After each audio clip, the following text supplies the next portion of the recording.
si se iban a cumplir los días que había dicho Salinas, pues pero yo creo sí se va a abrir, ¿no? Pues creo que me dijo Salinas que de todas formas, si no se abren, va a mantener el grupo abierto. No sé qué vaya a hacer por los permisos que necesita, porque como ya me asignó el horario, dice que a fuerzas me tiene que justificar el horario. Entonces, yo pienso que se va a abrir aunque sean 4 o 5 personas. Eso es lo que le Ah, entendí. Entonces, se bueno. me hace que no debe de haber problema con eso, para que no se preocupen. Entonces, a mí me gustan más los grupos chiquitos en esta materia porque está bien pesada. Y ya dependiendo de los que se queden, pues ya hacemos la división de grupos. Una vez tuve un grupo donde nada más había 2 equipos, porque se quedaron bien poquitos. Y pues ni modo, así trabajé y revisaba bien poquito. Entonces, Inges, déjenme nada más sacar la. Aguanten, déjenme cerrar unas cosas que tengo aquí abiertas que ni me acordaba que tenía abiertas. Que voy a compartirles la pantalla.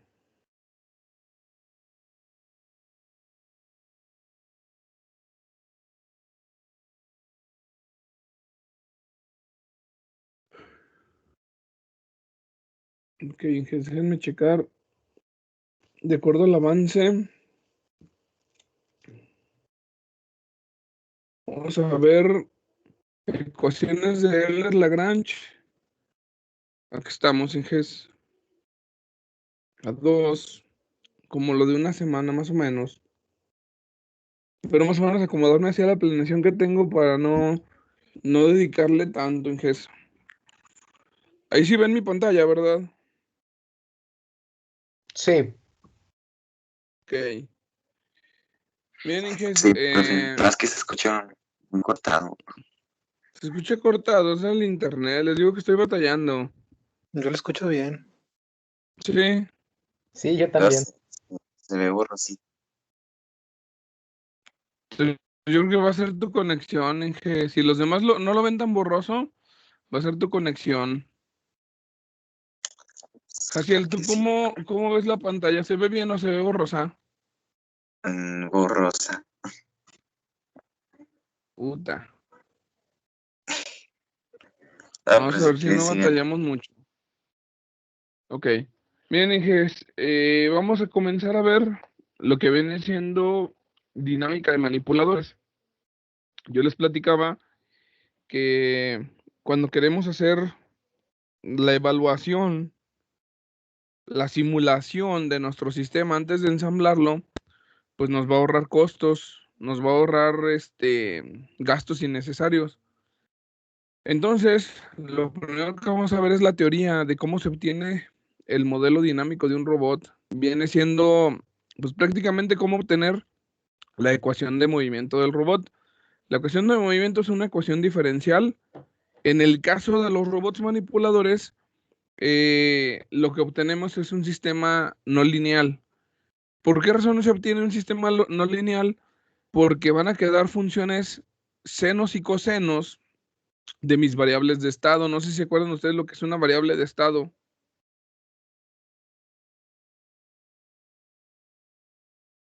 ¿Se acuerdan, La, Inges? la que se va a controlar, ¿no? Sí, ya ven que ustedes cuando modelan un sistema en espacio de estados, a diferencia de función de transferencia, cuando lo hacen en espacio de estados, ustedes normalmente en sistemas mecánicos usan las posiciones, las velocidades como estados. ¿Por qué razón? Porque cuando ustedes lo hacen en espacio de estados, ustedes tienen que calcular las derivadas de los estados. Y esas derivadas de los estados, pues siempre en un sistema mecánico, al haber posición, la posición es una derivada de un estado, y cuando necesitan otro estado, agarran la derivada del primer estado para obtener la segunda derivada. O sea, en un sistema mecánico, los estados son las posiciones y las velocidades, y las derivadas de los estados son las velocidades y las aceleraciones. Entonces, el detalle en los robots, cuando ustedes tienen articulaciones de revoluta, el detalle es que nuestros estados, nuestras posiciones son las posiciones articulares. Entonces, cuando ustedes empiezan a modelar la posición del centro de masa con respecto al espacio, bueno, con respecto a un sistema cartesiano de referencia, las posiciones van a estar dadas por funciones trigonométricas, senos y cosenos. O sea, acuérdense de las funciones de cinemática directa de los robots. Ahora le van a calcular la cinemática y directa a los centros de masa. Entonces, los estados me quedan como argumentos en funciones senoidales, ¿no? Esto automáticamente hace que el sistema que estamos modelando sea un sistema no lineal. Por lo tanto, Inges, siempre los sistemas no lineales son más complicados de analizar que los sistemas lineales. Entonces, si ustedes empiezan a estudiar el modelo dinámico con diferentes técnicas, tienen que conocer las ventajas y las desventajas de las técnicas, pues para irse por el camino más corto o el camino que les permita cometer la mínima cantidad de errores posible, porque a final de cuentas, los errores del modelado, a la hora de que ya lo estás usando como tu guía para definir o para revisar si está bien o está mal el diseño que estás haciendo, pues realmente no va a ser confiable si no obtienes el modelo adecuado. Entonces, lo que tenemos que hacer es conocer sobre todo qué ventajas y desventajas tiene cada técnica de modelado y elegir la que más se adapte a lo que estamos modelando. En el caso de sistemas lineales, pues ustedes tenían la opción de obtener, a final de cuentas lo que obtenían era un modelo en espacio de estados o una función de transferencia, pero lo importante es el proceso que viene atrás, no tanto el modelo que obtienes, porque el modelo que obtienes, bueno, a final de cuentas te va a servir para estudiar de qué se trata. El problema viene siendo cuál es la técnica que se te facilita más para obtener el modelo de lo que estás tratando de modelar. A ver si me explico. Por ejemplo, si ustedes tuvieran un sistema, un circuito RLC, ¿qué técnica utilizan para obtener el modelo del circuito RLC, Inges? Una malla, Una malla o un nodo, dependiendo qué es lo que estés modelando, ¿no, Inge? O sea, no sé. dependiendo qué es lo que se te facilite más. O sea, puede ser mallas o puede ser nodos.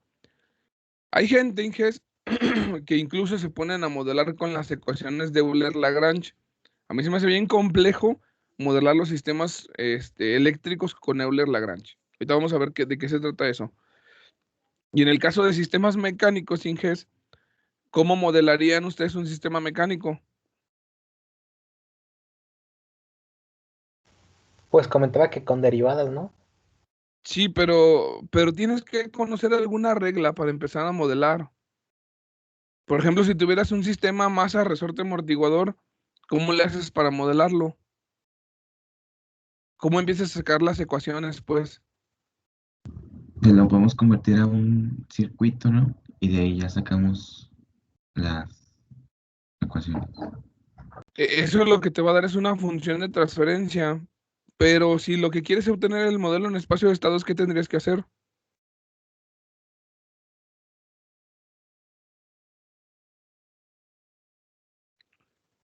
O sea, prácticamente es, ¿qué técnicas conocen para modelar sistemas mecánicos, Inges?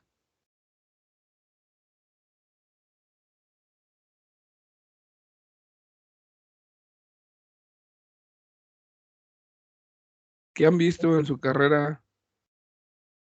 Ni idea, profe. Nada, Inges. No nos acordamos. ¿En algún momento vieron estática o dinámica, no? O física. Así es. ¿Y no se acuerdan qué hacían? Con análisis de fuerzas, Sí, Inges, ustedes hacen análisis de fuerzas. Con vectores, ¿no? Sí, lo que hacen ustedes es que dibujan un diagrama de cuerpo libre y luego proponen todas las fuerzas que están actuando bueno, en cada partícula o en cada masa. Y después de eso, pues lo que hacen es que hacen que la sumatoria de fuerzas les debe de dar cero. O sea, prácticamente lo que están haciendo es un análisis de Newton, Inges. A toda fuerza de acción corresponde una de reacción. Eso es lo que hacen ustedes normalmente. El detalle, que si ustedes quieren modelar de esa forma un sistema mecánico como en el caso de un robot, Ustedes tendrían que sacar ecuaciones de equilibrio para cada uno de los eslabones y analizar cómo afecta en cuanto a la fuerza, pues porque lo que están haciendo es hacer un equilibrio de fuerzas, cómo afecta una fuerza que está jalando, empujando, bueno, haciendo alguna acción de un eslabón con otro. Entonces tendrían que analizar toda la cadena cinemática haciendo un análisis individual por cada uno de los eslabones. ¿Se puede hacer? Sí, sí se puede hacer. ¿Está complicado? Está muy complicado, Inges. Y es un método, pues, en el que tienes que ser muy bueno modelando, tienes que ser muy bueno en física. Entonces, bueno, cuando obtienes un modelo por ese método, tienes un modelo que no se puede agrupar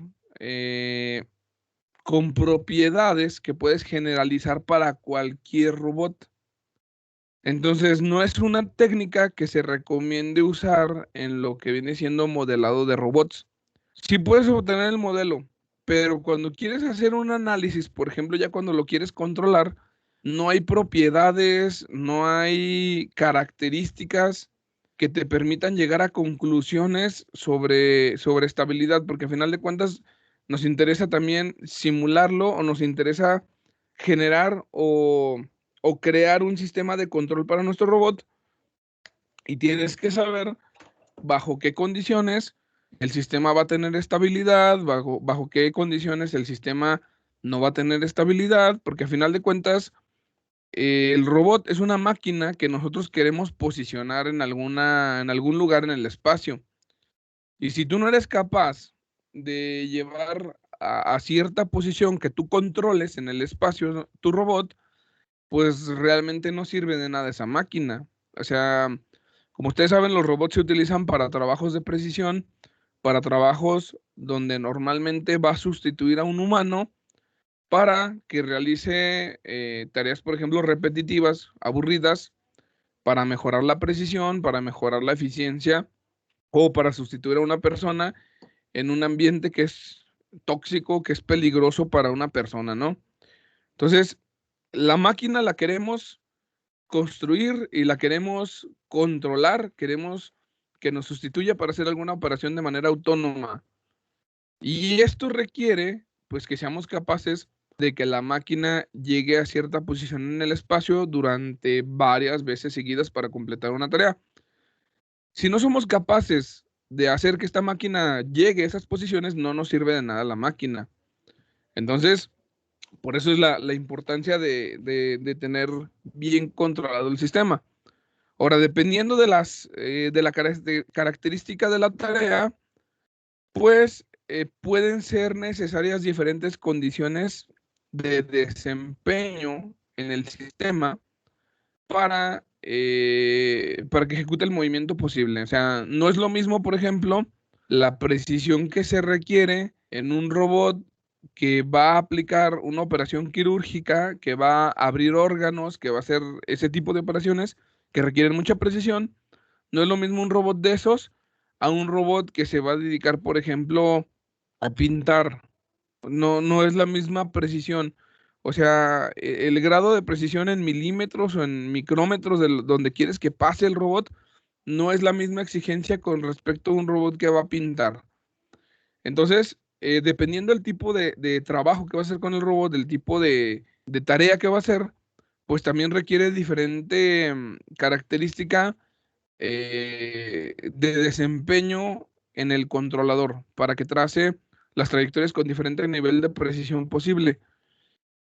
Entonces, para esto, Inges, pues la gente desde hace mucho tiempo llegó a la conclusión de que los controladores clásicos, los PIDs, una sola sintonía de un controlador PID no te puede servir para todo el espacio de trabajo del robot porque es un sistema no lineal. Entonces, las primeras versiones de los controladores fueron modificados para que las ganancias de los controladores se ajustaran de acuerdo al espacio de trabajo, de acuerdo a donde va a caminar. pero también llegaron a un punto donde vieron que no era suficiente, incluso definiendo un montón de tablas. Y empezaron a salir nuevas generaciones de controladores, nuevos diseños de controladores que a la fecha pues implementan pues controladores diferentes y también dependiendo de la aplicación de los robots. Por ejemplo, los PIDs de posición para un robot que se va a dedicar a ensamblar, pues te pueden servir a lo mejor en ese tipo de tarea, pero si tu robot es un robot que va a interactuar con una persona, como para un videojuego, como para una aplicación de rehabilitación biomédica, pues ese tipo de controladores no sirven, porque no toman en cuenta la información que viene de la fuerza con la que está tomando, con la que está interactuando una persona con el robot. Entonces, ahí Inges, pues nace pues nuevas necesidades de controlar los robots, modelarlos de diferente forma y pues a final de cuentas resolver problemas matemáticos que a final de cuentas me van a dar lugar a aplicaciones diferentes, a las aplicaciones clásicas, a las aplicaciones industriales. O pueden ser aplicaciones industriales, pero con, no sé, requerimientos de tareas de mayor precisión. O sea, a final de cuentas estoy hablando así como en cuestiones generales. Bueno, ya me fui a platicarles más o menos de qué se trata todo esto. Entonces, ¿qué es lo que tenemos que hacer primero? Pues tenemos que modelar el robot, elegir la técnica adecuada para modelarlo, que no nos cueste tanto tiempo, si es posible, pues que sea de forma autónoma, que sea a manera de programación. A final de cuentas, lo que necesitamos es obtener un modelo. Y de aquí en GES, pues ya les puedo platicar varias cosas. Déjenme ver.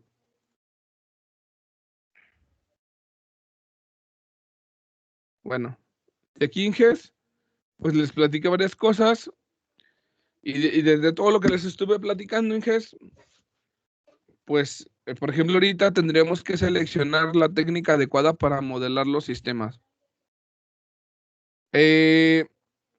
¿Cuáles son las principales técnicas que se usan para modelar sistemas mecánicos? Las que ustedes ya conocen, la de Newton-Euler, que es la de diagramas de cuerpo libre, en la que haces ecuaciones de equilibrio, ¿no? La suma de fuerzas en un cuerpo te debe dar igual a 0. Las ecuaciones de movimiento de Hamilton, Inges, son ecuaciones que se basan en modelar la energía del sistema. Son ecuaciones de movimiento un poco complejas, lo que viene siendo ecuaciones de Hamilton para modelado de robots. Está todavía en desarrollo, Inge, se están desarrollando todavía la teoría. Bueno, es de la década del 2010 para acá. Están trabajando con las ecuaciones de movimiento de Hamilton. Están encontrando nuevas propiedades para diseñar otros sistemas de control y otro tipo de ventajas que no tenemos hasta ahorita. Los científicos del área de robótica están dedicados a esto ahorita en ecuaciones de movimiento de Hamilton. Es la tendencia que tenemos ahorita en robótica. Y las ecuaciones de movimiento de Euler-Lagrange son modelos o son técnicas que se empezaron a estudiar. No estoy seguro desde qué fecha, pero lo que vienen siendo sistemas mecánicos no lineales se empezaron a desarrollar en el siglo pasado. O sea, la técnica de Euler-Lagrange ya existía desde hace pues un montón, desde la época de Lagrange, pero las propiedades que se empezaron a descubrir para controlar sistemas mecánicos no lineales son técnicas del siglo pasado. En el siglo del 1900, la gente que empezó a dedicarse al área de control de sistemas no lineales empezó a buscar pues qué técnicas les convenían emplear para modelar todo esto, y en robótica, específicamente en robótica, se empezaron a introducir por aquello de los años 60 o 70 más o menos, antes de que naciera toda la teoría de control no lineal de los robots, porque los empezaron a modelar y encontraron Inges que bajo esta técnica de modelado, los robots manipuladores llegan a presentar ciertas características en el modelo que cuando tú quieres hacer el análisis de los controladores en lazo cerrado para verificar si el sistema presenta estabilidad o no, pues bajo esta técnica de modelado les facilita mucho obtener conclusiones. Y entonces estas ecuaciones de movimiento se empezaron a popularizar pues con la gente de robótica, sobre todo con la gente de robótica, ¿no? Porque todos los robots presentan este tipo de comportamientos, el mismo tipo de sistema, y pues es como de cajón que los robóticos sepan modelar de esta forma. Sobre todo si quieren hacer control, ¿no? Bueno, ahorita vamos a ver en qué consisten esas ecuaciones de movimiento de Euler-Lagrange. Para poder aplicar las técnicas de Euler-Lagrange, tenemos que saber la forma en la que se modela o en la que se obtiene la energía del robot. Y por energía me estoy refiriendo a energía cinética y potencial del robot. Ustedes saben que la energía cinética se presenta cuando los cuerpos se encuentran en movimiento y la energía potencial pues es cuando los cuerpos se someten a campos conservadores de energía, ¿no? Por ejemplo, si lo sometes a un resorte, el resorte te puede almacenar energía potencial. Si el robot está en un ambiente con un campo gravitacional, el campo gravitacional va a hacer que el cuerpo almacene energía potencial. Entonces, tú necesitas modelar el sistema con respecto a la energía. Tú conoces la energía del sistema y a partir de la energía del sistema puedes aplicar fórmulas, o sea, ya son fórmulas, ya no tienes que hacer un análisis específico por cada robot. Aplicas fórmulas a partir de la energía que te van a dejar sacar la ecuación de movimiento de tu sistema mecánico sin broncas, sin hacer este tipo de análisis de... Bueno, es un análisis nada más, es un análisis muy parcial, nada más para saber cuáles fuerzas no son conservativas. ¿A qué me refiero con esto? Fuerzas, por ejemplo, debidas a la fricción. La fricción es una fuerza no conservativa, es energía que se gasta en forma de calor y no la recuperas a diferencia de un resorte. O qué otro, no, pues principalmente la fricción. Nada más viendo cómo viene la fricción para ver, para completar el análisis de energía, con eso completas el modelo y aplicas pues una receta, Inges, una fórmula que te va a permitir obtener el modelo a partir de la energía. Esa es la ventaja que tenemos. Su primera ventaja es esa, que es este, muy sistemático el procedimiento. Y la otra es que con las propiedades que ya se conocen del modelo, pues puedes obtener conclusiones sobre la estabilidad del sistema o diseñar pues controladores para que tengan estabilidad y presenten otro tipo de aplicaciones, ¿no? ¿De qué nos debemos de preocupar en el modelado ya de este tipo, Inges? Bueno, pues tenemos que preocuparnos de conocer las técnicas de cómo se obtiene la cinemática directa del robot. Cuando nosotros estudiamos al robot del semestre pasado, aplicábamos matrices de transformación para obtener, por ejemplo, la postura del efector final con respecto a la base o al sistema de referencia de nuestro robot. Aquí el detalle, Inges, es que como tenemos que analizar la energía del robot, pues tenemos que recordar conceptos básicos como que la energía cinética de un sistema, si es un sistema de varias partículas, se compone por la suma de la energía cinética de cada una de las partículas. Entonces, en este caso, los eslabones se analizan con respecto al centro de masa, obtenemos la energía cinética debida a la traslación de los eslabones en el espacio y debida a la rotación, y sumamos todas las energías cinéticas y obtenemos la energía cinética total del robot. Y luego, pues de una forma paralela, obtenemos la energía potencial de cada uno de los eslabones y con esto ya tendríamos modelada toda la energía del robot.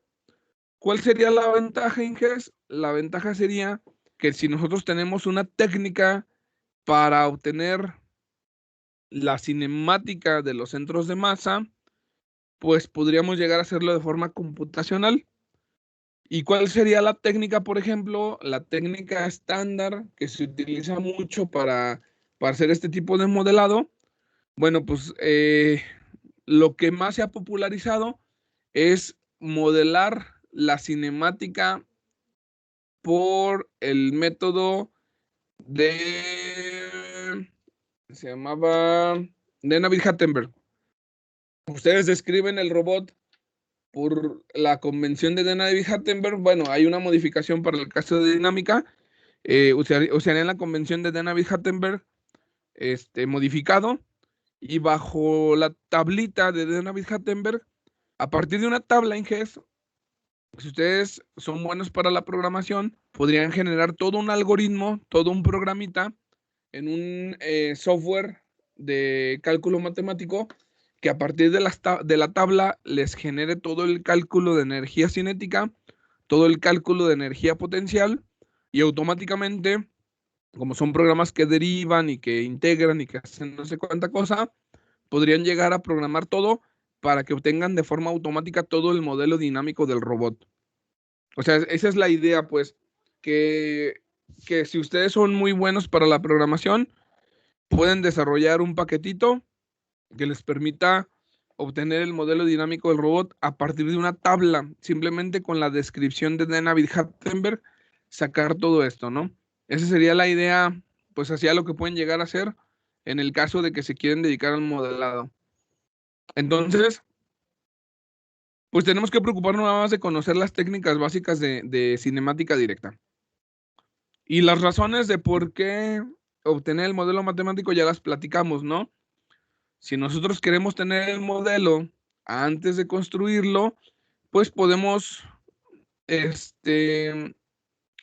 podemos estudiar cómo se va a desempeñar sin tener que gastar, ¿no? Incluso podemos dimensionar, que sería la parte más importante, podemos dimensionar de qué capacidad de torque deben de ser los actuadores para que pueda ejecutar el movimiento que le estamos pidiendo, ¿no?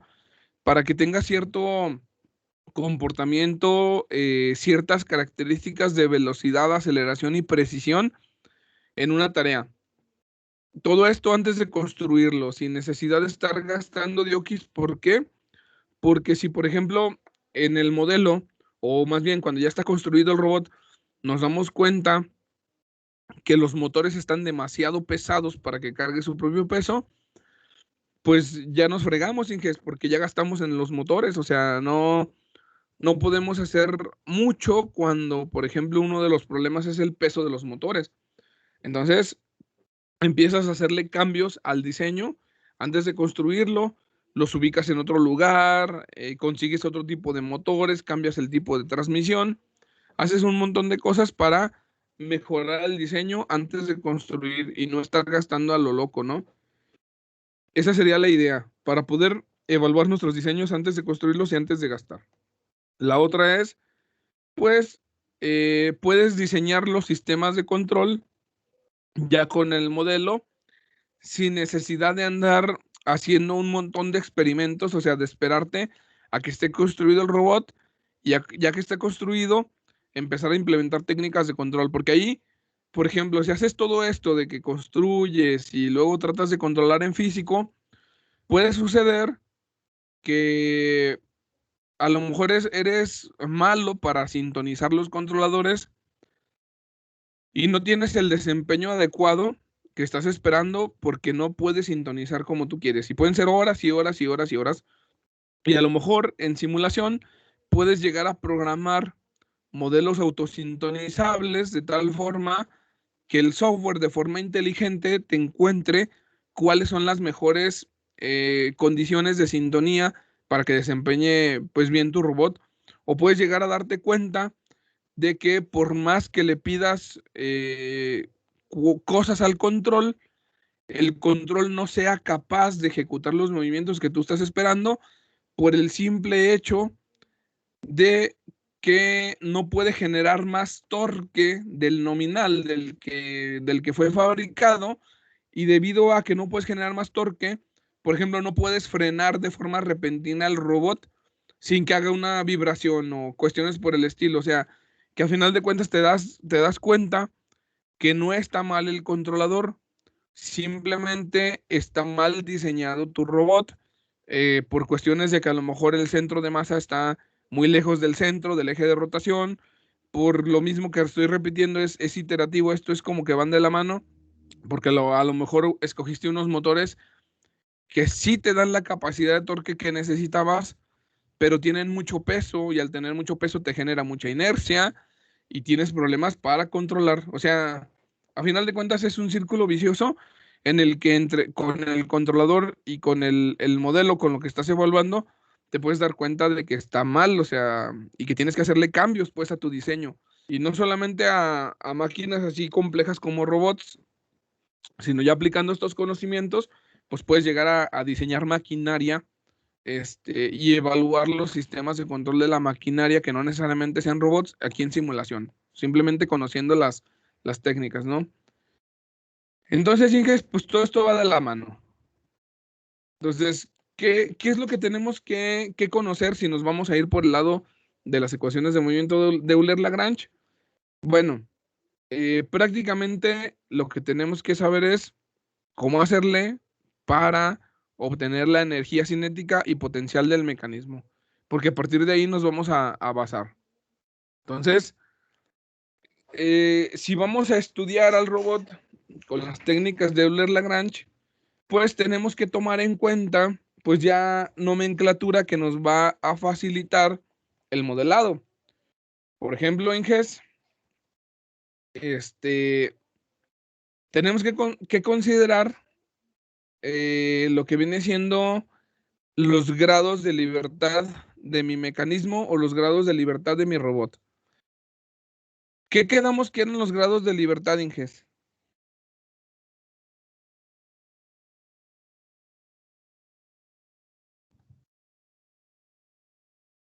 Las articulaciones posibles o algo así. En un robot serial, sí. En un robot serial sí cumple con eso. Ahorita, de todas formas, yo creo que nos vamos a preocupar ahorita por modelar robots seriales. Nos vamos a ir a eso y nos podemos quedar con tu definición. Sería, bueno, es que en el caso del robot serial, el número de grados de libertad coincide con el número de articulaciones que tiene el robot. En general, Inges, el concepto adecuado es que el número de grados de libertad es el mínimo número de variables que yo necesito para describir al robot o describir el mecanismo, para describir su posición en el espacio en cualquier momento.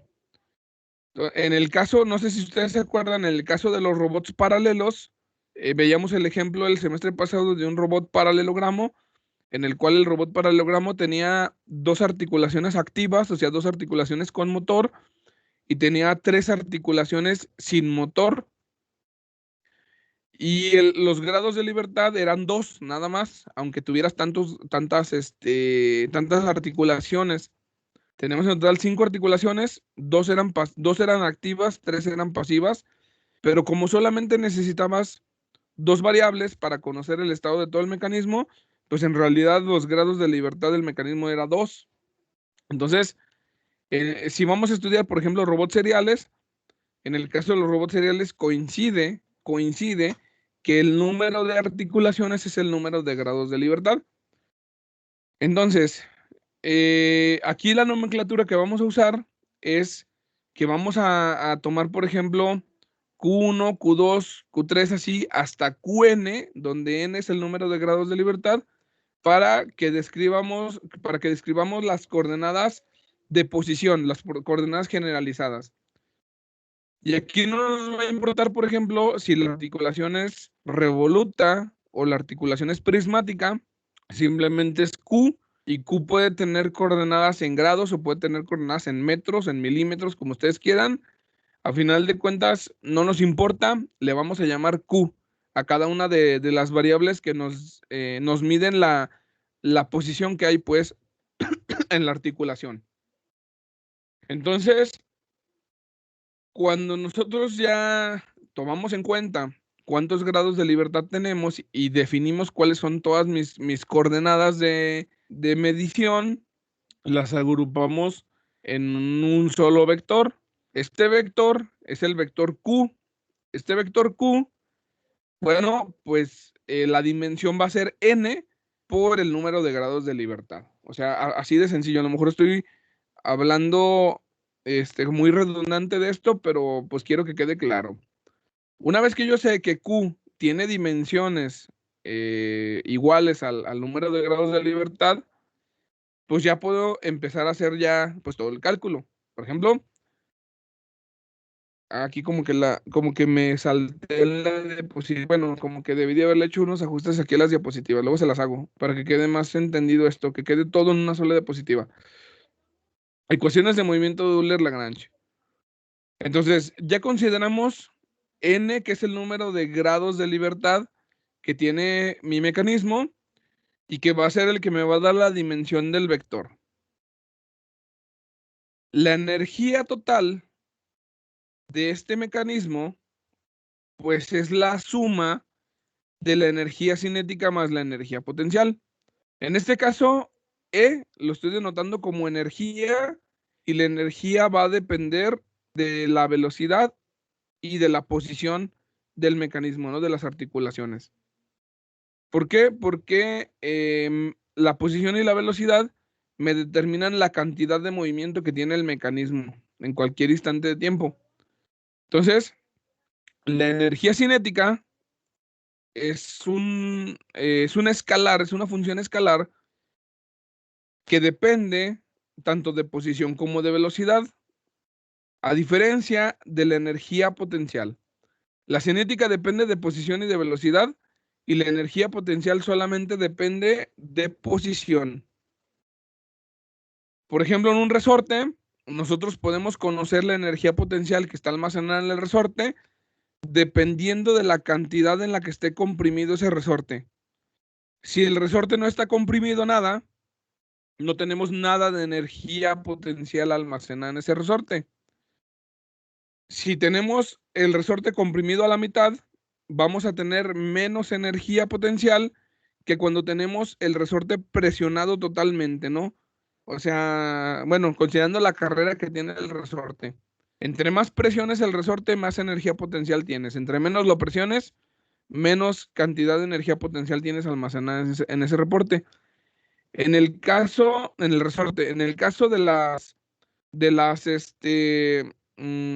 de los mecanismos como el robot, si nosotros consideramos que cuando el robot está, imagínense un péndulo, Inges, imagínense un péndulo, cuando el péndulo está totalmente hacia abajo, va a tener una cantidad diferente de energía potencial a cuando el péndulo está, por ejemplo, en 90 grados.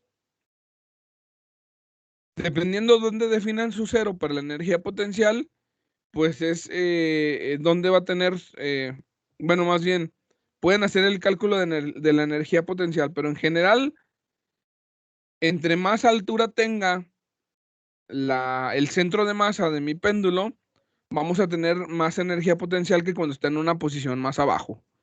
Así de sencillo. ¿Por qué? Por lo que viene siendo el efecto del campo gravitacional de la Tierra, ¿no? Entonces, la energía potencial depende solamente de la posición. Y es cuando nos vamos a empezar a meter con la nomenclatura. Hay un concepto, Inges, que nos va a servir para hacer estos cálculos del modelo dinámico. ¿Qué concepto? El concepto del lagrangiano. Como vamos a utilizar las ecuaciones de Euler-Lagrange, tenemos que saber cómo formar el lagrangiano. El lagrangiano se conoce o se calcula con la resta, Inges, con la diferencia entre energía cinética y energía potencial. Así se calcula el lagrangiano. Ya teniendo el lagrangiano, se procede con los cálculos para obtener el modelo. Pero a final de cuentas, si ustedes se fijan, si lo empiezan a relacionar con el robot, que es lo que vamos a estudiar, ustedes primero se tendrán que preocupar de tener estos dos términos. Así en general, ustedes tienen que obtener los dos términos, el término de energía cinética y el término de energía potencial, ¿no? Estas funciones, estos valores. Ya teniendo esto, ustedes pueden calcular el lagrangiano y a partir de allí empieza todo el método, Inges. Con la ventaja de que la energía cinética y la energía potencial del robot se pueden calcular pues de una forma, digamos, sistemática. ¿Por qué? Porque todo lo haces a partir de la cinemática directa del robot. Entonces, ¿qué tendríamos que hacer después de calcular el lagrangiano? Después de calcular el lagrangiano, tenemos que procesar estas ecuaciones. Estas ecuaciones que son de derivadas parciales, sacas la derivada parcial del lagrangiano con respecto a Q punto. Esto te genera un vector. Cuando sacas la derivada de un escalar con respecto a un vector, te genera un vector. Y luego, después de sacar la derivada parcial de esto, le sacas la derivada con respecto al tiempo y te va a dar pues un vector también. A este vector le vas a restar la derivada parcial del lagrangiano con respecto a Q, o sea, con respecto a posiciones, y esto te va a dar otro vector. Entonces, a final de cuentas, vamos a tener un vector menos otro vector igual a un vector. A fuerzas tiene que ser un vector. Del lado derecho vamos a tener este tau, que en este tau vamos a agrupar los torques y fuerzas aplicados en las articulaciones de mi robot. Torque cuando sea una articulación de revoluta, fuerza cuando sea una articulación prismática, y le vamos a restar la fricción.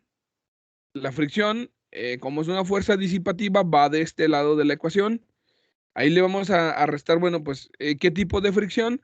Pues dependiendo cómo modelemos, pero vamos a agarrar el caso más sencillo del modelo de fricción y se lo vamos a restar aquí a cada uno de los términos, ¿no? Esta fricción, lo que me está representando, bueno, es la fricción que hay, por ejemplo, en la flecha del motor, si estuviéramos trabajando con un motor de los de corriente directa, por ejemplo, la fricción que hay ahí en la articulación, si tenemos involucrados valeros, lo que sea, todo el sistema de transmisión va a generar una fricción. Todo este modelo de fricción va aquí, en cada una de las articulaciones, y ya. Una vez que tenemos esto, Inges, pues si se dan cuenta, como estamos hablando de un vector, es un vector menos otro vector igual a otro vector menos otro vector, pues se pueden obtener ecuaciones individuales en cada uno de estos términos, una ecuación por cada elemento vectorial. A final de cuentas, lo que hacen es que elemento a elemento lo restas del lado izquierdo, elemento a elemento lo restas del lado derecho, entonces lo puedes separar en un montón de ecuaciones escalares, ¿no? O una sola ecuación vectorial. A final de cuentas, pues obtenemos lo mismo.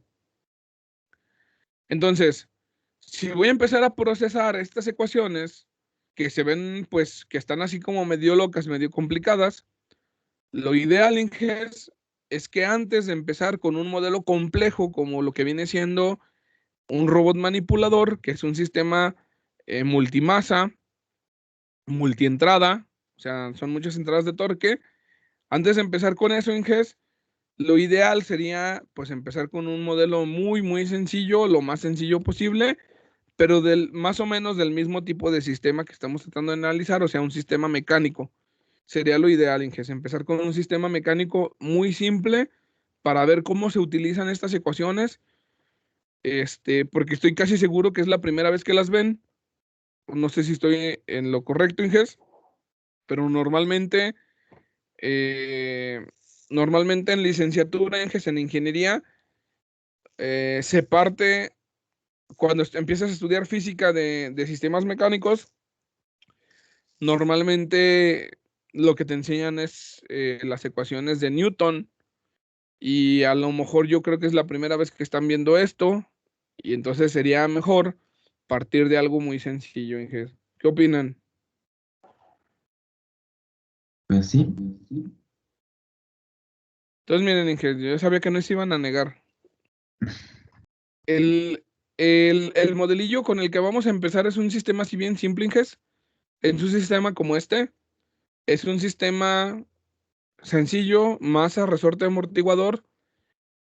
Si ustedes se acuerdan bien de las técnicas de Newton eh, y se ponen a modelarlo por Newton, se van a dar cuenta que el procedimiento que voy a hacer ahorita por el de Lagrange es un procedimiento demasiado largo que a lo mejor no le van a encontrar ventaja con respecto al de Newton, pero porque ahorita tenemos un sistema con una sola variable, con un solo grado de libertad, o sea, mi grado de libertad es mi posición del carrito con respecto a la pared, ¿no?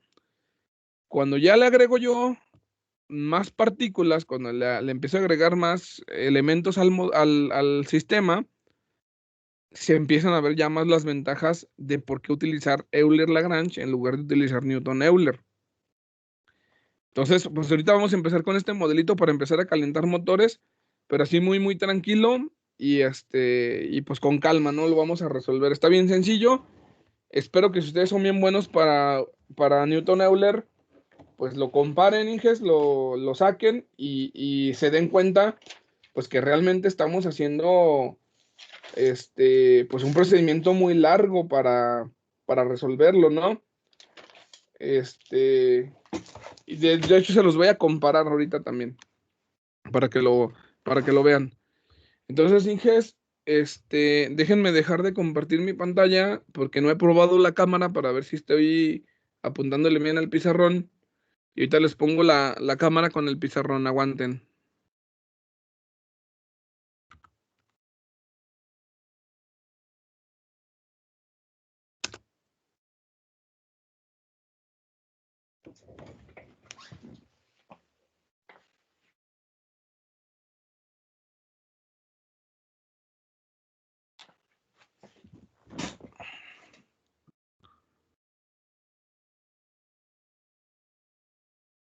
A ver, me dicen si ya se ve bien, ¿no?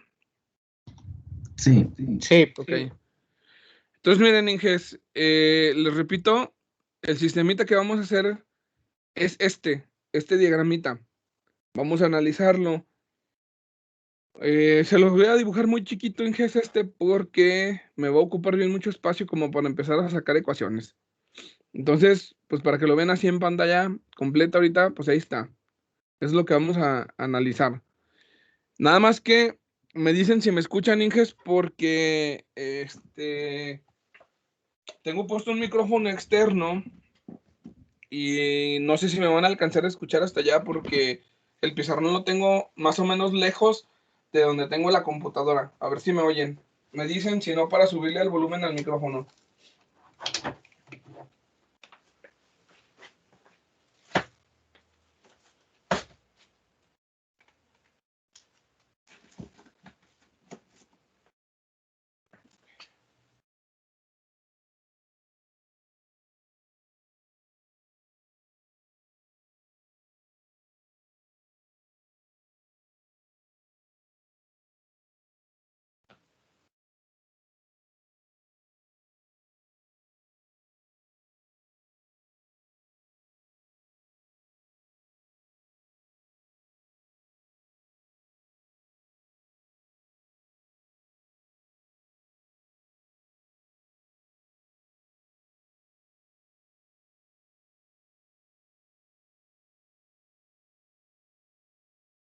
A ver si se alcanza a ver, Inge.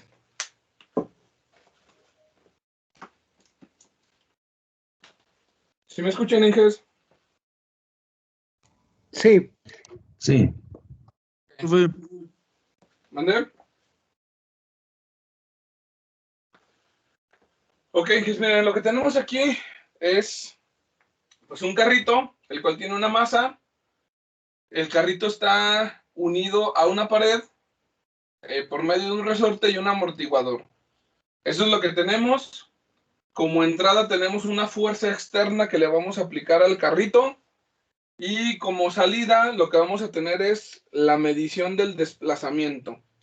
Eso es lo que vamos a tener. Entonces, me voy a ir por la técnica, por la de Euler, la de Lagrange. Y pues la de Euler-Lagrange, Inges, necesita que calculemos dos cosas, la energía cinética y la energía potencial. En este caso, la energía cinética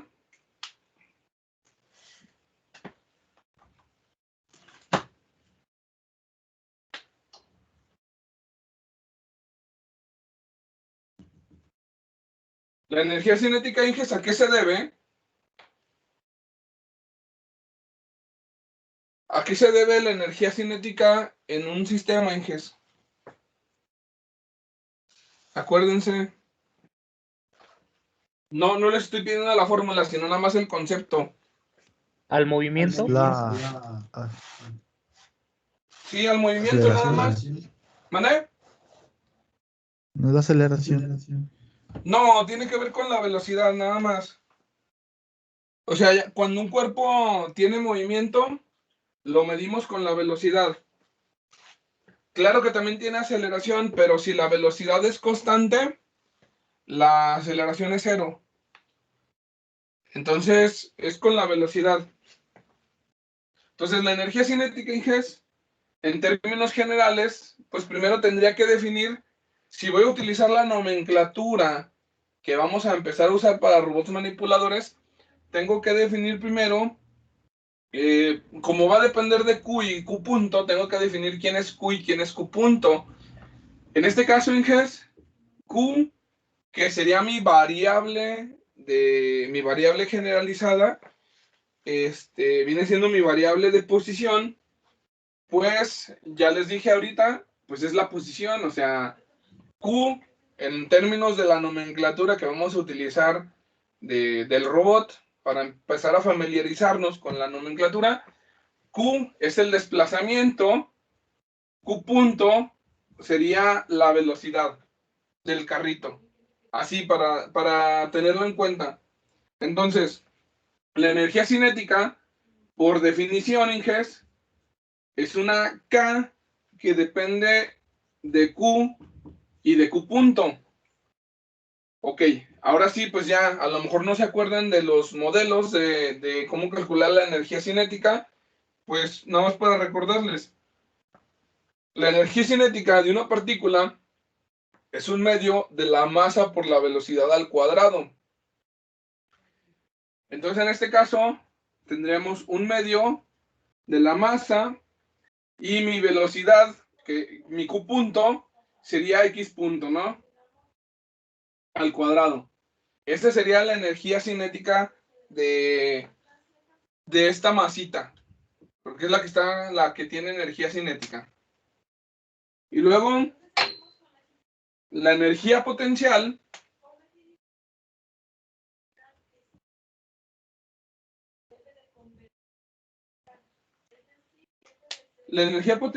solamente depende de la posición, va a depender en este caso de la posición del carrito, del desplazamiento del carrito.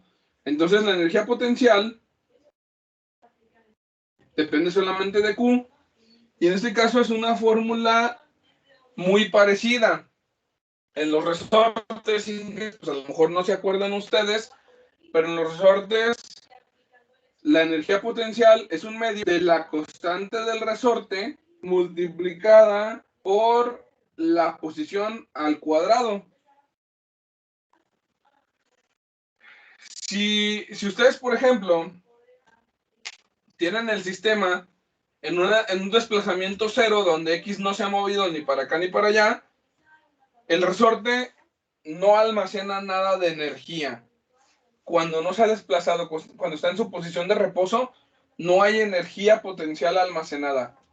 Si ustedes desplazan el resorte hacia allá o lo desplazan hacia acá, la energía potencial que almacena siempre es positiva. La energía siempre es una cantidad positiva, Inges. Entonces, esa sería la forma de verlo, ¿no? No importa si tú lo estiras o lo comprimes, siempre te almacena una cantidad positiva de energía este resorte. Y eso, pues, lo resuelve el término cuadrático, ¿no? El término cuadrático le va a quitar que cualquier signo al desplazamiento y nos va a dar la cantidad de energía del resorte. Entonces, ya tenemos la energía cinética y la energía potencial. Lo que sigue es calcular el lagrangiano, Inges. ¿Qué era el lagrangiano?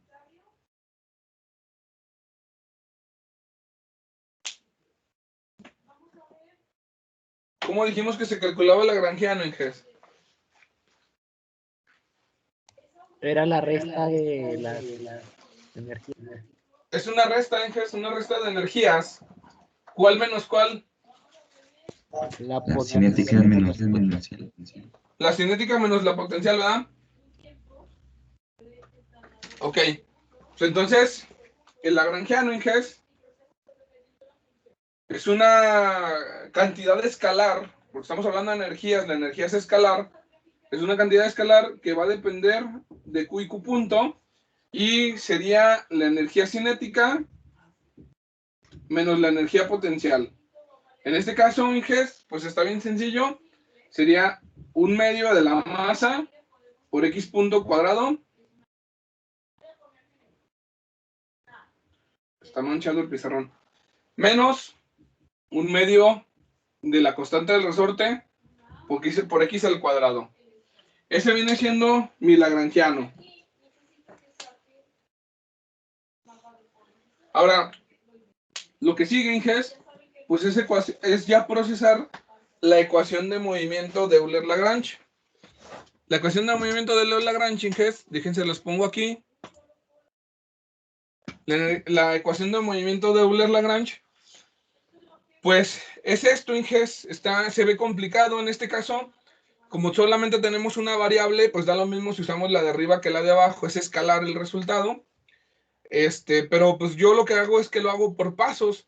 Como se ve aquí que está bien largotote, lo que hago es que primero calculo lo que está en el corchete, saco la parcial del lagrangiano con respecto a la velocidad, y luego le saco la derivada, y luego calculo y luego ya los resto, y pues ya es así de sencillo para tener un orden. Me gusta hacerlo en ese orden, no me gusta procesar toda la ecuación al mismo tiempo porque se hace muy, muy larga, y mejor la voy resolviendo por pasos.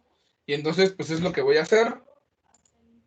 Vamos a calcular primero la parcial del lagrangiano con respecto a la velocidad. Entonces, Inges, aquí vamos a tener esto, la parcial del lagrangiano. Ya le voy a quitar toda esta nomenclatura que trae aquí en los paréntesis porque se hace muy largo, Inges, pero nada más acuérdense que depende de Q y Q punto y todo eso. Vamos a sacar la parcial del lagrangiano con respecto a Q punto. En este caso, Inges, recuerden que Q punto es X punto, ¿no? Vamos a sacar la derivada parcial de esto con respecto a X punto. ¿Qué nos daría, Inges?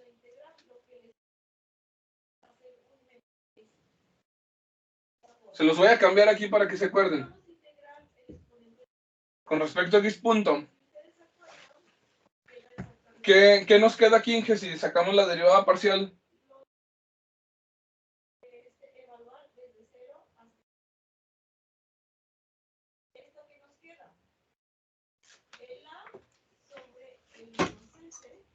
A mí se me trabó, pero se quedó. ¿Se quedó trabado? Andrés, En mi ¿andas por caso, ahí? sí. A ver, alguien que no esté trabada la imagen. Como que la imagen se le traba.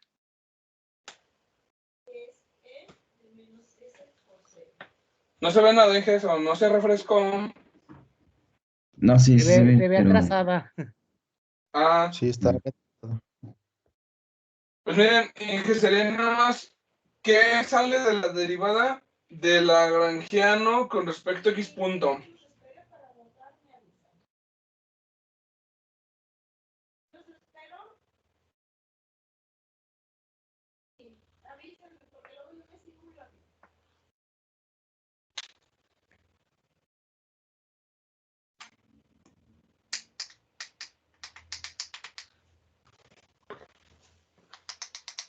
¿Todavía no se ven, Inges, o ya no me oyen? Me estoy acordando, profe.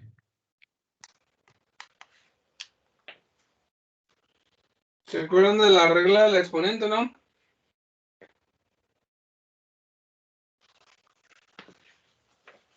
Bueno, Inges, a ver, me dicen si se ve mi pantalla que ando moviendo la mano. ¿Sí se ve? Apenas se vio. Ok. Como estamos tratando de sacar la derivada parcial, Inges, con respecto a una variable, los términos que no tienen esa variable se consideran constantes, entonces su derivada es 0, ¿no? En este caso, esta parte que no tiene X punto, pues no lo vamos a tomar en cuenta. Esta parte de aquí. Y esta parte que tiene X punto, pues esta sí la vamos a tomar en cuenta. El X punto es mi variable. Si yo tengo esta variable elevado al cuadrado, ¿cuál es su derivada en GES?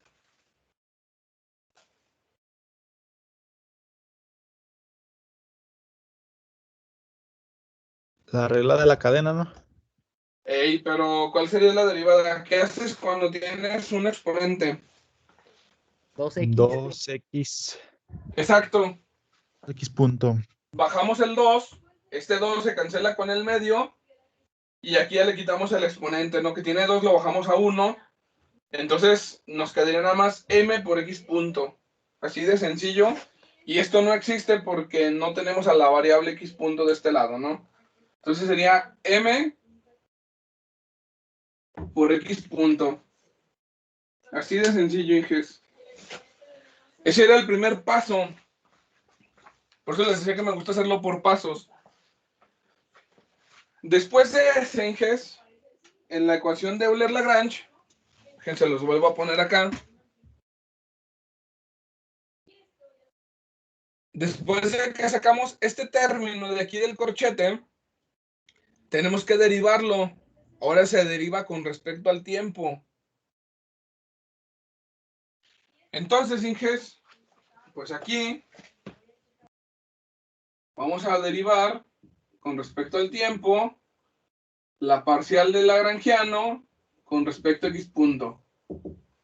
Es aplicarle la derivada con respecto al tiempo a este término de arriba, Inges. ¿Qué nos queda? ¿Sí se acuerdan qué significa que tengo un punto, no? ¿Qué es primer derivada? ¿Qué es la primera derivada? ¿Qué pasa si la vuelves a derivar? La segunda derivada. ¿Y cómo se pone en notación? 2 puntitos. Ajá, nos queda m con x 2 puntos. O sea, si tengo la velocidad, la derivo me da la aceleración. Así de sencillo, Inges. Ya obtenemos la parte de la aceleración de la ecuación. Y luego, Inges, después de eso, vamos a procesar el otro término de la ecuación. El siguiente término que viene, o sea, ya terminamos con esta parte de aquí del corchete. La siguiente parte es la derivada del lagrangiano con respecto a la posición. Eso es lo que falta. Entonces lo vamos haciendo por partes. Vamos a ponerle, esta fue la parte 1. Ahora vamos a hacer la parte 2. La parte 2, Inges, sería la parcial del lagrangiano con respecto a la variable sin derivar, ¿no? Sin derivar.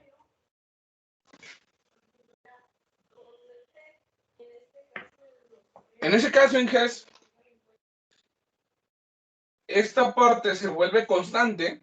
Esta parte, su derivada me daría 0. Y ahora la que voy a derivar es esta, ¿no? Sí. Y me queda muy parecido. La diferencia es que tenemos un signo menos y que en lugar de la masa tenemos la constante del resorte. O sea, pero me queda parecido a la de acá. Entonces me quedaría menos la constante del resorte multiplicado por x. Por x nada más. Así. Y ya lo tenemos. Y lo que faltaría sería formar la ecuación de movimiento ya completa. La ecuación de movimiento, Inges, requiere que hagamos la resta de estas dos que obtuvimos, lo igualamos del lado derecho a las fuerzas generalizadas menos la fricción. La fricción no la hemos puesto, Inges, o las fuerzas no conservativas. Entonces, tendríamos que ver cuál es mi modelo de fuerzas no conservativas. En mi modelo, las fuerzas no conservativas o fuerzas disipativas sería el modelo del resorte, ¿no? perdón, el modelo del amortiguador. El modelo del amortiguador, Inges, es una fricción viscosa, la cual va multiplicado por la velocidad. Ese sería el modelo de fuerza disipativa, ¿no? Sería la que se opone al movimiento de la masa, el amortiguador. Entonces, ya teniendo todo esto, Inges, lo que hacemos es que ya formamos pues la ecuación de movimiento, ¿no? Ecuación de movimiento se forma por la derivada con respecto al tiempo de la parcial del lagrangiano con respecto a Q punto menos la parcial del lagrangiano con respecto a Q igual a la entrada de fuerzas generalizadas menos las fuerzas disipativas. Esa sería la ecuación de movimiento que vamos a formar. Y ya nomás es sustituir todo. Entonces, en este caso tenemos la masa por la aceleración, que me dice este término, lo que estamos poniendo aquí, menos este término que nos dio este. Entonces, cambio de signo, Inges, menos por menos me da más. K multiplicado por X igual a las fuerzas de entrada, las fuerzas generalizadas. En este caso mi fuerza es F de T, la vamos a poner F, menos las fuerzas disipativas, que viene siendo la del amortiguador. Sería B por X punto. Entonces, Inges, ya cuando ya lo pongo en la forma estándar, me quedaría M X 2 puntos más B X punto más K por X igual a F. Esa sería la ecuación de movimiento, Inges, de ese sistemita.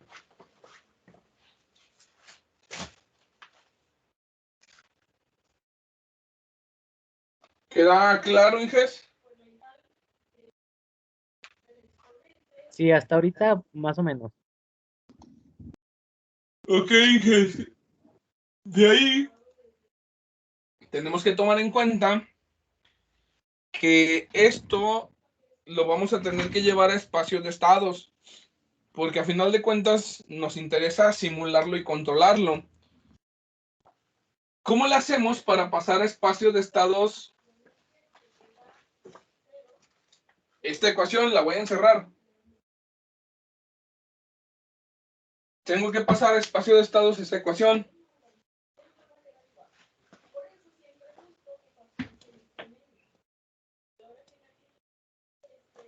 ¿Sí se acuerdan de eso, Inges?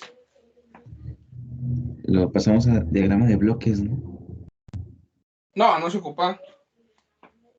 No, los modelos en espacio de estados salen a partir de las ecuaciones diferenciales, no son modelos con bloques. Bueno, no es necesario hacer modelos de bloques porque el modelo de bloques generalmente lo usas cuando vas a hacer bueno, en el caso general, normalmente se usa con funciones de transferencia. También se usa para modelo en espacio de estados. Pero cuando lo haces como modelo en espacio de estados, lo tienes que, bueno, cuando lo hacías en sistemas lineales, lo tenías que hacer con la forma de x punto igual a por x punto más bu, y luego y era c por x punto más du. Eso es cuando el sistema es lineal. Pero en el caso general, ¿cómo le haces para obtenerlo? Bueno, si lo quisieras hacer por ese método, ¿cómo le haces para obtener la matriz de estados y todo eso? ¿Qué tienes que hacer? Como que sí me acuerdo, pero no me acuerdo. Ok. Ah, no me acuerdo, de verdad. ¿Con quién llevaron clases, Ingel? Sí me acuerdo que lo vimos, pero no me acuerdo. Lo acabamos de ver con este César. ¿Con cuál Ah, César? No, con la maestra Liz, ¿no? Con la maestra Liz hace un año. Con Liz y también con...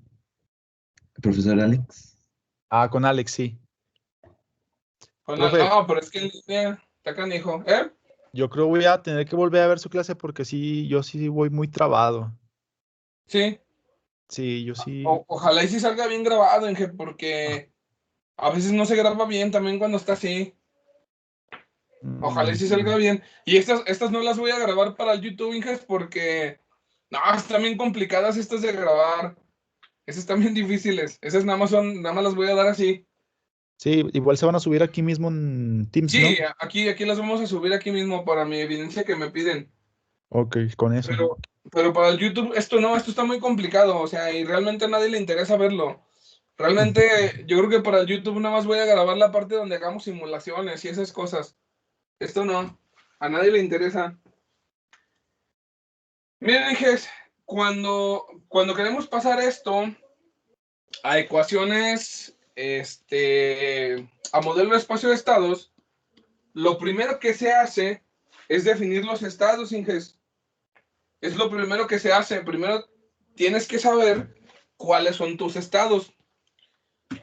Cuando estamos hablando de sistemas eléctricos, pues a lo mejor está un poquito complicado, pero ya se saben las reglas, ¿no? Normalmente creo que son las corrientes de los capacitores y los voltajes de los inductores, o al revés, no me acuerdo. O sea, a lo mejor ahí se les puede llegar a confundir. Y sus análisis de malla y todo eso, pues les van a dar sus ecuaciones o de nodo para ver a partir de ahí cómo van a despejar. En este caso, Inges, los sistemas mecánicos son más simples que los eléctricos, desde el punto de vista de que no tienes que pelearte con que quién fregado son tus estados. En los sistemas mecánicos, tus estados son las posiciones y las velocidades y se acabó. Así de sencillo, Inges. Entonces, pues en este caso, Inges, voy a borrar a este lado. Entonces, en este caso, Inges, pues definimos los estados de una forma bien simple. Estados. Y pues tenemos dos estados, Inges. El estado X1 sería la posición. Espero que no nos confundamos con las literales, pero voy a usar la misma X. Y el estado X2 viene siendo la velocidad. Así de sencillo, Inges. Así se escogen en los sistemas mecánicos, posición y velocidad. Y luego, después de esto, calculamos cuáles son las derivadas de los estados, ¿no?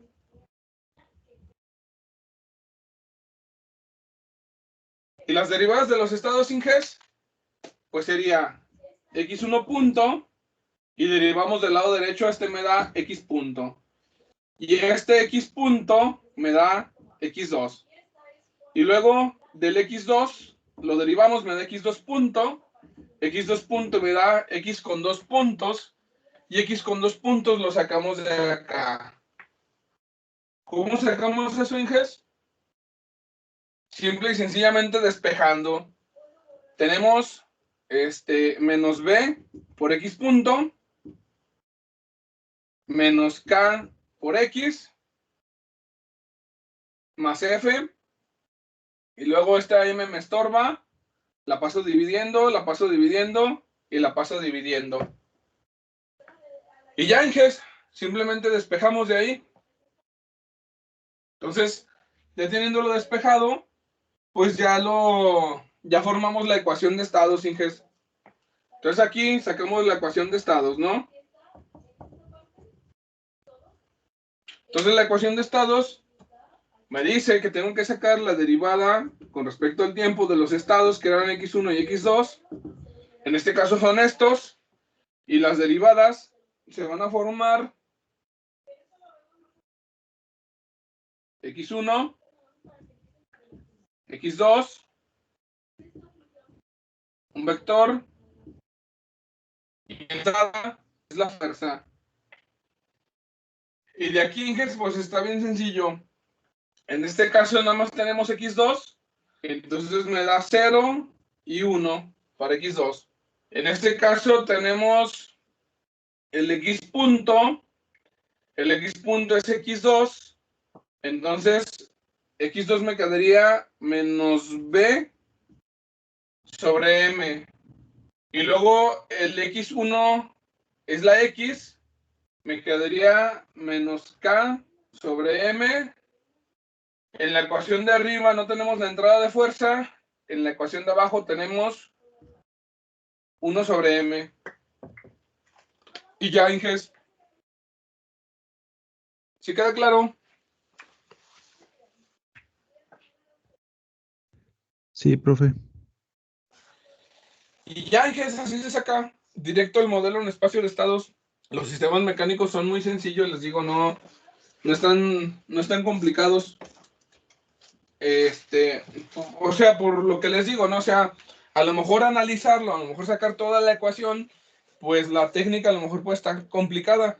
Pero una vez que ya tienes la ecuación de movimiento, de ahí pasarlo a espacio de estados no es muy complicado, nada más es definir las posiciones y las velocidades, son los estados, y de ahí nomás despejas de la ecuación de aceleración y ya, de ahí sale. No tiene mucha complicación. Lo complicado es el procedimiento para obtener esa ecuación, pero ya teniéndola, ya es directo, es una receta. Siempre son posiciones y velocidades, se quitan de broncas.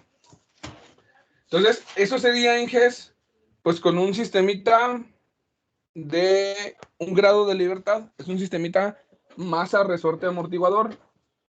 Ahora, ¿cuál sería la diferencia si lo hubiéramos hecho con Euler-Lagrange, Inges? Perdón, si lo hubiéramos hecho con el enfoque de Newton. Con el enfoque de Newton, Inges, nos hubiera salido en un solo paso. ¿Por qué razón? Porque nada más tenemos que analizar cuál era las fuerzas que se están aplicando en una dirección al resorte y cuáles son las que están en oposición, y salía en un paso, Inges. Ese no tiene ni chiste hacerlo ahorita en diagrama de cuerpo libre porque es un solo paso. Y ahí, Inges, pues parece ser que el método, que estamos utilizando en energías, pues es un método que tiene desventajas, ¿no? Desventajas en cuanto a que es más complejo, es más tardado, pero cuando el sistema se empieza a hacer más complejo, cuando el sistema empieza a tener más componentes, más masas, más resortes, más amortiguadores, se vuelve más sencillo el análisis de energías porque es un procedimiento sistemático. La energía cinética es la suma de las energías, la energía potencial es la suma de las energías potenciales, y a partir de ahí nada más aplicas las ecuaciones y sale. Eso lo vamos a ver ahorita en el siguiente ejemplo, Inges. El siguiente ejemplo, de hecho no traigo muchos ejemplos de esto, nada más es como para arrancar, para calentar, Inges. Traigo un siguiente ejemplo de dos masas, lineal, así de traslacional, y luego traigo un ejemplo de inercias rotacionales para que vayan agarrando ya la onda con las rotaciones y las inercias. Y ya de ahí ya nos vamos a la parte de modelar robots. Así de sencillo, Inges. Ya con eso arrancamos. Entonces, empezamos. Bueno, vamos a comenzar con el siguiente ejercicio. Déjenme cambiar la pantalla. A lo mejor ni acabamos hoy, pero si no, pues la dejamos empezado. Ese fue el primer sistema y este fue el resultado. Aquí en las diapositivas no tengo todo el procedimiento, nada más tengo el resultado, Inges. Y pues espero que hayamos llegado a lo mismo. Creo que sí. Sí llega a lo mismo. Ok. Entonces el que sigue, Inges, sería es un sistema que ya se compone de dos masas. Ya está conectado las dos masas con un resorte entre ellas. Tiene un amortiguador en la masa 1 con el que está unido a la pared. Tenemos dos desplazamientos, ya tenemos el desplazamiento de la masa 1, el de la masa 2, y la fuerza la estamos aplicando en la masa 2. Esas son las condiciones del modelito, del sistemita, y pues nada más sería pues sacar las ecuaciones. Y pues déjenme lo dibujo y me voy al pizarrón. Voy a ocupar varios pizarrones, Inges. Está bien chiquito este pizarrón.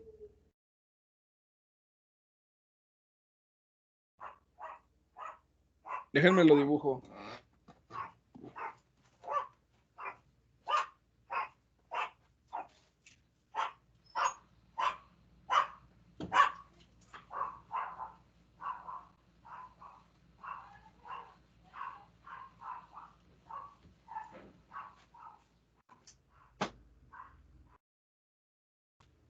Entonces, miren, tenemos aquí una pared.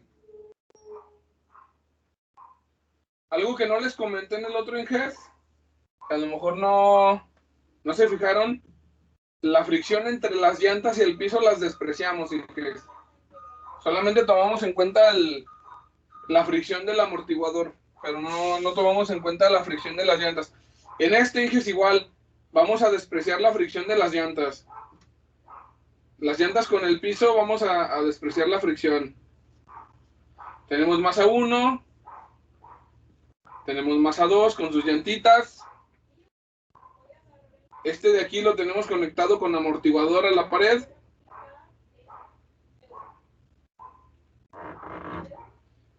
Entre las dos masas hay un resorte. Acá. Aquí estamos aplicando la entrada de fuerza, le vamos a llamar una entrada U. Bueno, aquí es la U de entrada. Y vamos a medir dos desplazamientos. El desplazamiento le vamos a llamar Y1.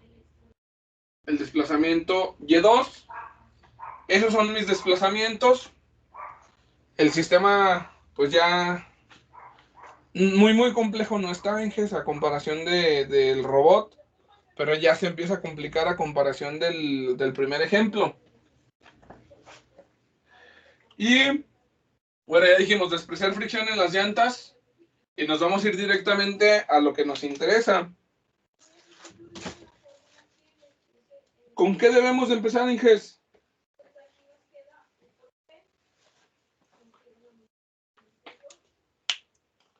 Según el recetario.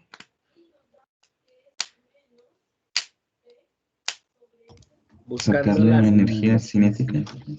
Sí, las energías, o sea, vamos a partir de ahí de energías, ¿no? ¿Cómo calculamos la energía cinética de este sistema, Inges? ¿Quién contribuye a que este sistema tenga energía cinética? Las dos masas. Las dos masas, el movimiento, específicamente el movimiento de las dos masas. Entonces, la forma de calcular la energía cinética es bien simple, la receta es bien simple. Si tú sabes cómo calcular la energía cinética de cada masa por separado, lo único que haces es sumarlas. Sumas la energía cinética de todas las masas y ya esa es la energía cinética total. No tiene mucha complicación. Está laborioso, pero no está complicado. O sea, es tedioso, pues, nada más. Entonces, la energía cinética, vamos a poner energía cinética. La energía cinética es la suma de las energías. Entonces, quedamos, Inges, que la energía cinética era un medio de la masa por la velocidad al cuadrado. En este caso tenemos la velocidad 1 al cuadrado, ¿no?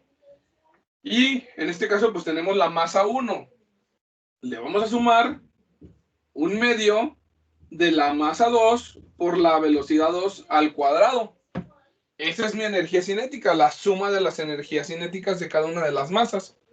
Y ya, es todo. Ahora, ¿cómo calculamos la energía potencial?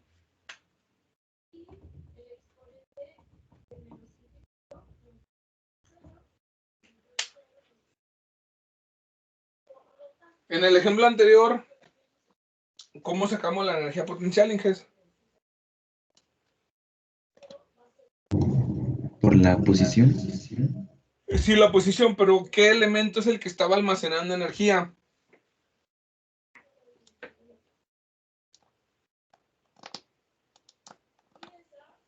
¿Y el resorte? El resorte. Y en este caso es lo mismo, Inges. El único elemento que está almacenando energía en este sistema es el resorte. Y va a ser el único que nos va a dar energía potencial. Entonces la energía potencial, en este caso, la forma, Inges, era un medio de K por un desplazamiento al cuadrado, ¿no? Ahora la diferencia aquí va a ser la siguiente. En el otro, como lo teníamos comprimido contra la pared, el resorte directamente, pues tomábamos en cuenta la posición de la masa. En este caso, el resorte está entre las dos masas y las dos masas me deben de afectar. Me deben de afectar el cálculo de la energía potencial. ¿Cómo lo vamos a calcular, Inges? ¿Cómo nos afecta? Voy a hacer una resta. Y1 menos Y2. ¿Por qué ponerlo así, Inges? Por el simple hecho, Inges, de que si, por ejemplo, Y1 y Y2 se desplazan en la misma dirección, Y1 menos Y2 me da 0. Si ustedes toman en cuenta ese dato, cuando los dos se desplazan al mismo tiempo, el resorte no se comprime, ni se expande, ni nada. O sea, el resorte queda en su lugar, nada más simplemente se desplazó en el espacio con respecto al marco de referencia, pero entre estos dos no se desplazó, las dos se están desplazando igual. Si Y1 lo dejamos fijo y desplazamos este de aquí, el Y2, o sea, por ejemplo, si Y1 es 0, que Y1 se quede aquí en ceros, Y2, si se desplaza para acá o se desplaza para acá, me almacena energía potencial en el resorte, y con este cuadrado se va el signo. Si Y2 se queda quieto y Y1 se viene para acá o para allá, me almacena energía potencial en el resorte, y se va el signo, ¿no? También ahí, bueno, este Y2 ya estaba en 0. Entonces, a final de cuentas, es la diferencia de los desplazamientos. Si uno se estira hacia acá y el otro se estira hacia acá, me va a dar mucha energía potencial a diferencia de que se estire uno solo. Si los dos se comprimen, también me va a dar más energía potencial que cuando se mueve uno solo. Y eso ya lo estamos considerando en el signo. Entonces simplemente es la resta. Y a partir de ahí debe de salir la ecuación de movimiento. No estoy haciendo, si se fijan, no estoy haciendo ningún análisis de equilibrio, no estoy haciendo ningún análisis de diagrama de cuerpo libre. Simplemente estoy analizando cómo se comporta la energía y a partir de ahí debe salir el modelo. Entonces, una vez que calculamos la energía cinética y la energía potencial, pues vamos al siguiente paso, que sería formar el lagrangiano. Y el lagrangiano, pues ya quedamos que era K menos U. Lagrangiano. Le voy a quitar todas esas letrillas que les poníamos. Nada más que esta K del resorte. Esta K del resorte le voy a poner un subtítulo, Inges. Le voy a decir que es la KR, porque se me va a confundir con la K de la energía cinética. No sé si se fijan que estoy manejando la misma K. Entonces una es KR, que es la K del resorte, y la otra es la energía cinética. Porque para distinguir esto, normalmente la K de la energía cinética y la U de la energía potencial y la L del lagrangiano llevan como otro tipo de letras, son como cursivas, pero a mí todo me sale bien gachote, entonces me hace más fácil cambiarle la pura nomenclatura. Entonces, lagrangiano K es igual, lagrangiano L es igual a K menos U. Así de sencillo, Inges. Esa es la operación que vamos a hacer. Entonces, ¿esto qué va a ser igual? A 1/2 de la masa 1 por el Y1 punto cuadrado más 1/2 de la masa 2 por el Y2 punto cuadrado. Y le vamos a restar la energía potencial, que sería menos 1/2 de la constante del resorte multiplicado por la diferencia de los desplazamientos. Ese vendría siendo mi lagrangiano.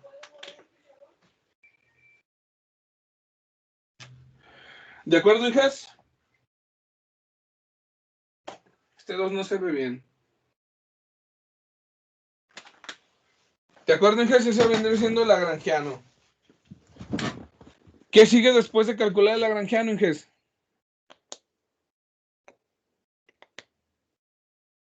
Definir las variables de estado, ¿no? No, todavía no llegamos a esa parte. Bueno, sí. Derivada parcial. Sí, ya llegamos a esa parte. Vienen siendo las derivadas parciales. Entonces, pues hay que tomar en cuenta. De hecho, me salté esa parte. La parte, como no lo estoy metiendo la nomenclatura de las Qs, que me la estoy saltando, tendremos que saber quién es Q y quién es Q punto, ¿no? Como dice su compañero Carlos. Q en este caso vendría siendo Y1 y Y2. es un vector. Y Q punto vendría siendo Y1 punto y Y2 punto.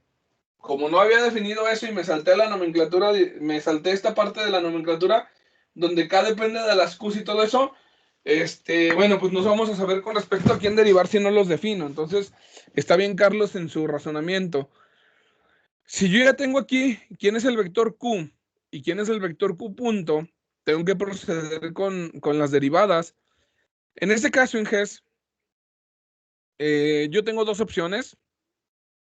Tengo la opción... Ah, chingada. Ahí está, que no se veía. Tengo las dos opciones aquí para procesar. Opción 1.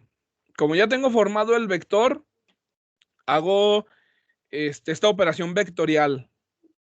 Y a mí, desde mi punto de vista, se hace un procedimiento muy largo, Inges, hacer procesarlo de forma vectorial, porque sí arrastrando un montón de términos y está largo pues el procedimiento. Para este pizarroncito que tengo se me hace demasiado. La otra opción es procesarlo de forma escalar, donde lo vas aplicando con respecto a la QI punto o con respecto a la QI, donde I lo vas variando. O sea, en este caso, como tenemos dos variables, I sería 1 y 2. En este caso agarraremos primero Q1 y luego Q2. Entonces formamos dos ecuaciones de movimiento, que a la hora de la hora, pues los puedes agrupar así en forma vectorial y es lo mismo. Desde mi punto de vista, por el tamaño del pizarrón y por lo largo de las operaciones, se me hace más fácil utilizar la forma escalar. Entonces, lo vamos a hacer de la forma escalar, Inges. Vamos a procesar esto de la forma escalar. ¿Cómo, Inges? Pues aplicándolo dos veces. Simple y sencillamente procesamos la ecuación de movimiento 1 y luego sacamos la ecuación de movimiento 2 y ya. Entonces, ecuación de movimiento 1. Para procesar la ecuación de movimiento 1, lo vamos a ir haciendo por partes. ¿Cómo, Inges?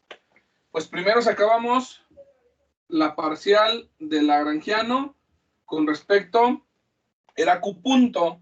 En este caso vamos a agarrar la Q1 punto. La Q1 punto sería...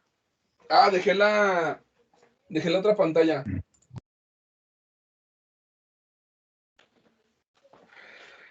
Sería Y1, ¿no? Entonces en este caso vamos a agarrar Y1 punto. Sería mi primer Q que tenemos aquí, mi primer Q punto. Si lo sacamos con respecto a eso, Inges, parece ser que está muy largo el procedimiento, pero si observan, Inges, todo esto no depende de Y1 punto. Todo eso es cero. Entonces, a final de cuentas, nos quedamos nada más con este término y nos queda igual que en el ejemplo anterior. Nos queda más a 1 por Y1 punto. Así de sencillo, Inges. Y luego después de eso, no sé si se acuerdan que les sacábamos la derivada con respecto al tiempo a esto que acabamos de obtener. La parcial del lagrangiano me quedó igual con respecto a Y1 punto. Entonces en este caso nos quedaría más a 1 por Y1 con 2 puntos. Y ya, está muy parecido a lo que hicimos en el ejemplo anterior. Y luego en GES vamos a sacar la parcial del lagrangiano con respecto a Y1. ¿Cómo me queda Inges ahí? Sería con este, ¿no? Con este término de aquí.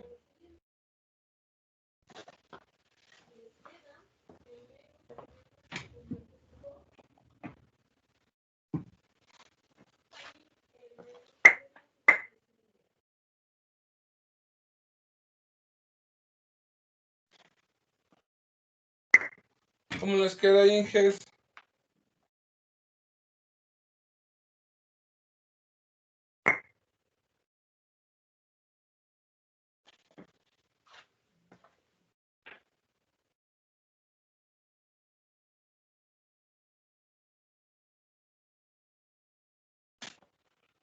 ¿Se acuerdan de la regla de la cadena?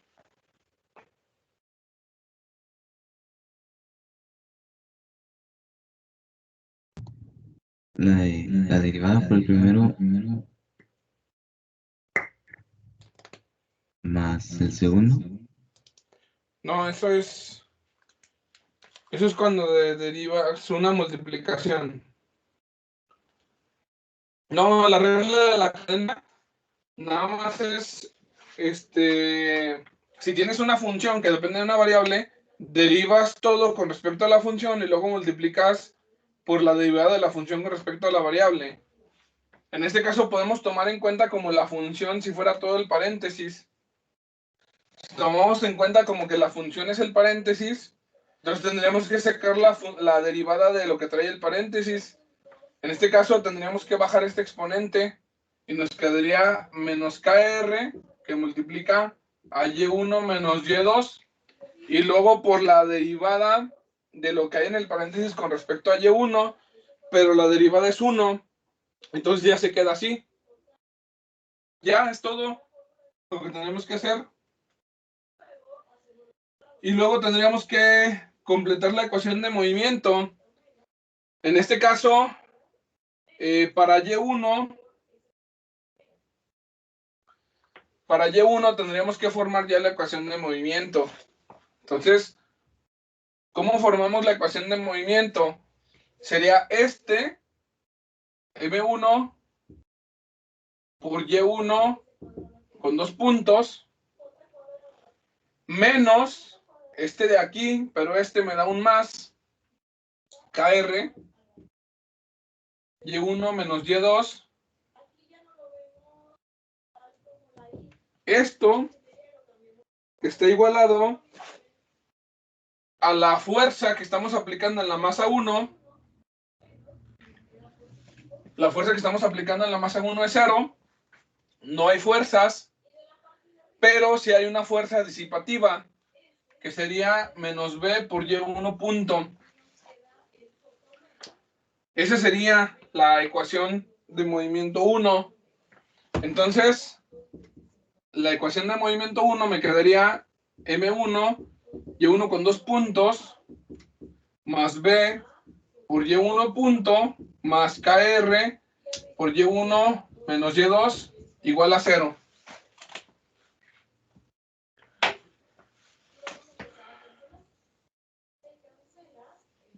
Esa sería mi ecuación de movimiento 1. Ya aplicando, pues ya todo para no hacer tan largo el procedimiento.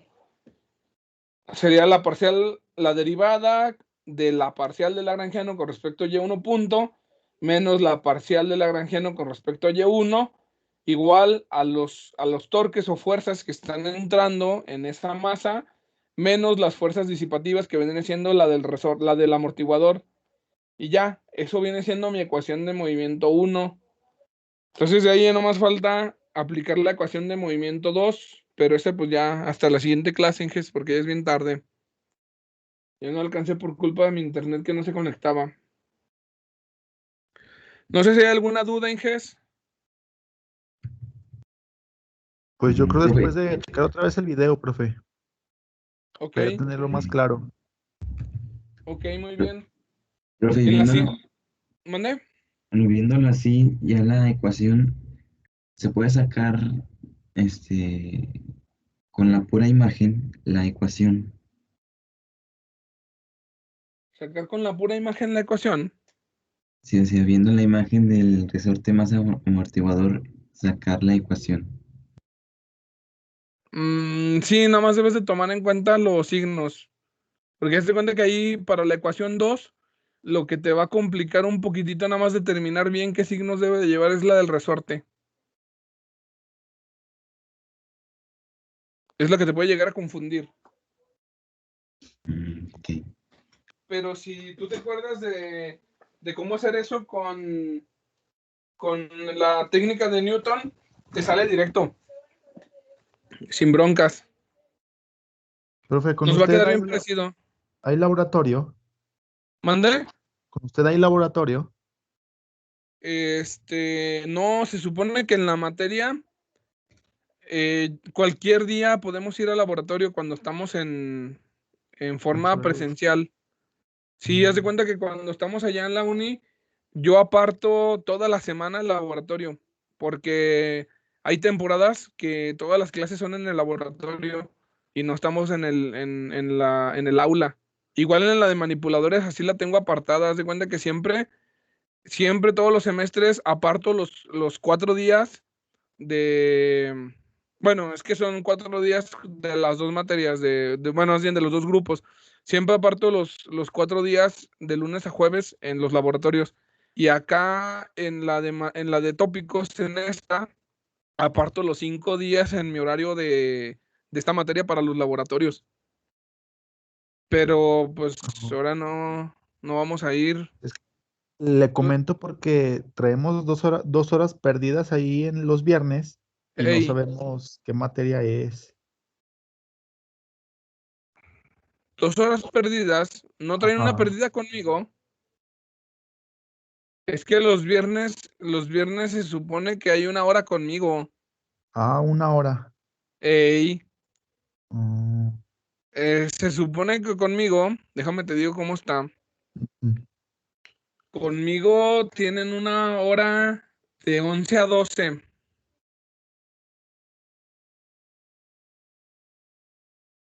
Conmigo hay una hora de 11 a 12 Los viernes.